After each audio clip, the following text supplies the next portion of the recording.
The Gaultier Company was a fascinating company. They made dolls not only for themselves, but they took commissions from other small doll companies and made heads for them. But they produced a series of bébés that were made with early block letter markings, and they are absolutely beautiful. And I have here two beautiful examples. I hope you can see this one, and I'm going to turn her slightly because I want you to see the depth of her paperweight eyes. Very, very unusual to find in this model. One of the things that people look for in this early model bébé is this wonderful, early, very plump face, highly defined lips, impressed almost like dimples at the corners of the mouth and on the chin. And again, very luminous, pale bisque, very, very desirable to find, but deep paperweight eyes just bring this doll to life. Another small example of the block letter FG, this is a very, very tiny one, about 11 inches, and one of the desirable features of her is she has her original body, but it's composition in wood, but it has a stretched kid cover over the wood. I've never seen it before. It's over the entire body except the hands and except the feet. Almost looks like a pair of leggings or, like a night shift without the feet. And it must have been a protective type of thing. It certainly was an added luxury piece because this would have been very, very difficult to accommodate to the doll, but gives it added desirability. And what a face, once again. What an absolute winner face. Petite and de Montier, one of the small makers, one of the very small makers. Very often people will look at this doll and their first impression when they look at it is that it is a doll by Schmidt et Fils. And actually it's not. It's by Petite and de Montier, another very small boutique firm in Paris in the 1880 decade.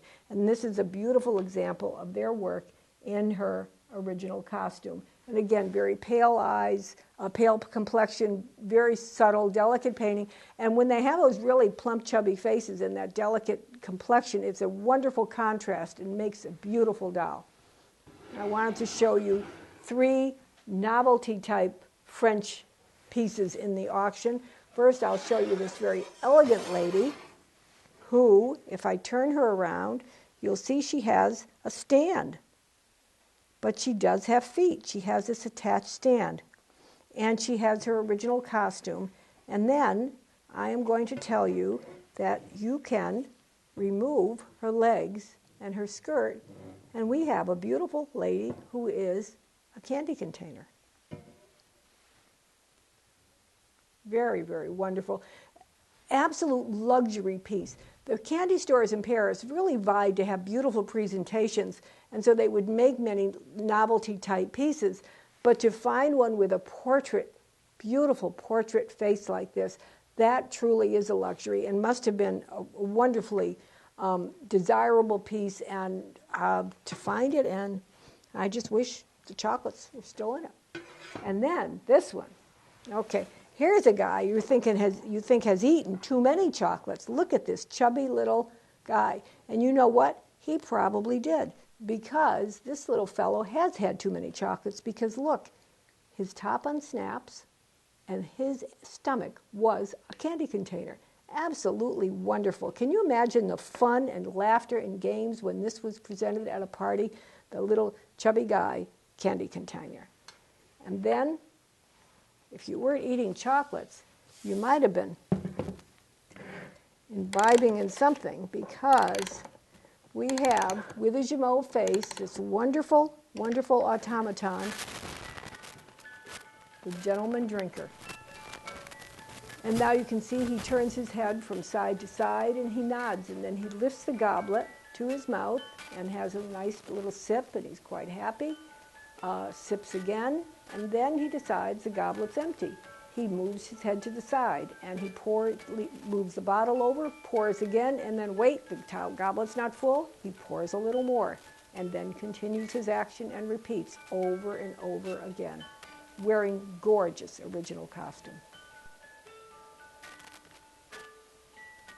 The series of automatons were made in France during the 1870 and 1880 period, mostly in this case by the company Jean Falavois. The monkey figure was very, very popular. In this case, papier-mâché and designed to be a wizard or a magician, with original costume that is beautifully designed with silk and gold papers. And he has a pince-nez, he has his mustache beard, and he has his double row of teeth. He stands behind a fortune-telling table, or a magician's table. And alternately, while music plays, his eyes are blinking, his hinged jaw is going back and forth as though he's calling for people to place your bets, place your bets. And then he will lift up, sometimes one at a time, sometimes simultaneously, the silver cups he holds in his hand, and different objects will appear. A ball, a dice, a little secret treasure. And it's a charming parlor piece that was made for a beautiful Parisian parlor, for salons, for entertainment. And in some cases, we have known of one very similar piece that actually was used in a Texas gambling salon about 1880. Very, very great piece and perfectly preserved. Wonderful music as well. One of my favorite automatons is this very, very humorous fellow, alternately called the Clown, the Glutton, however you choose to interpret him. He's sitting on a tall back chair, on the top rung of a tall back chair, wonderful caricature face with movable eyelids, a movable jaw, and his mouth opens with his little tongue sticking out.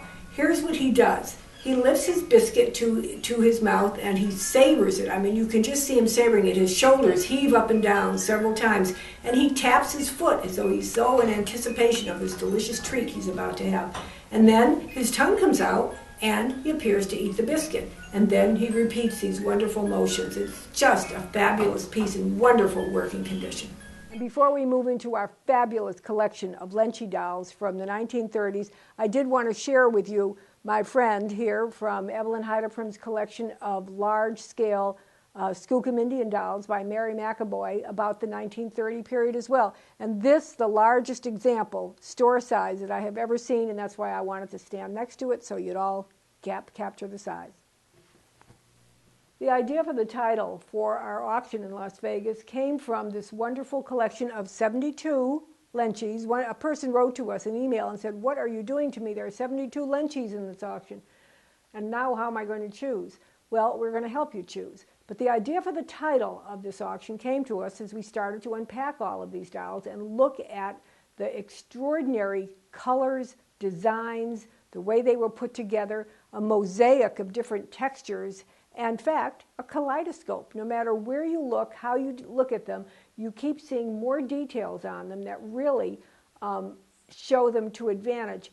So not only are there great character faces on the dolls, and I think people haven't paid that much attention to them to realize how great the divergent faces are on the dolls, but they also really haven't paid attention to how much the meticulous design went into them. When I was working on cataloging these Lenci dolls, I had access, and I hope all of you do have access to some of the original catalogs in which they appeared.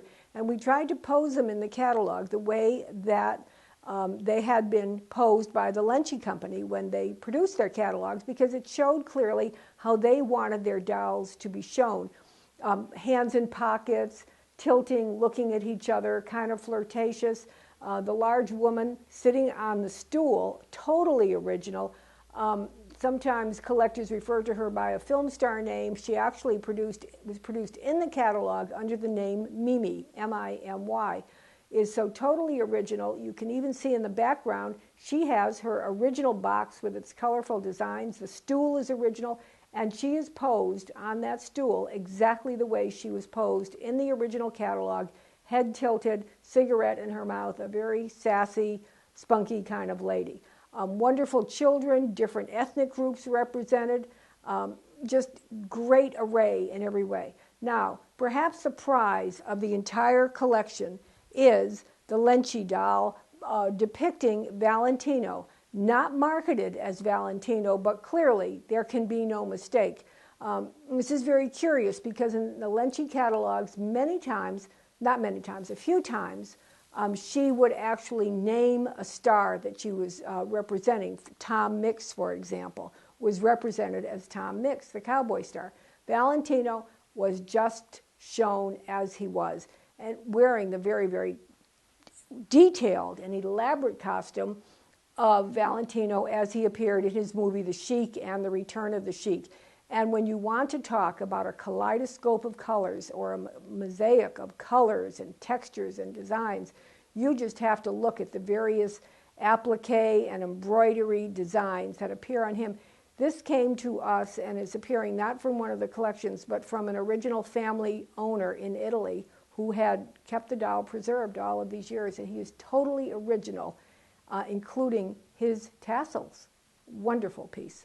And once again, the Lenci dolls continued on through the 1930s with a wonderful array of character faces and costumes, and always looking at the detail on the costumes. Applique polka dots on that girl with the attitude standing in the back holding her little wooden candlestick. We have the wide googly eyes, first made with the painted eyes and then made with actual glass German googly eyes, making a wonderful, wonderful character. The little golfing boy is probably one of my favorites because I think the design of his checkered pants and his argyle sweater, they were made to fit so precisely that having a little wooden accessory golf club on him, he's just perfect. The Russian boy with his carrot red hair that matches the red design on his tunic.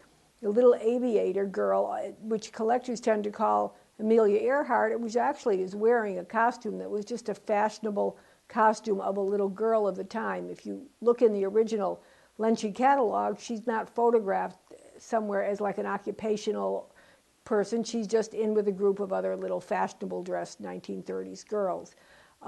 So many collectors like those little tiny 8-inch dolls with their wide googly painted eyes, and particularly when they have little great accessories, like in this case carrying a little wooden piglet, is just absolutely charming.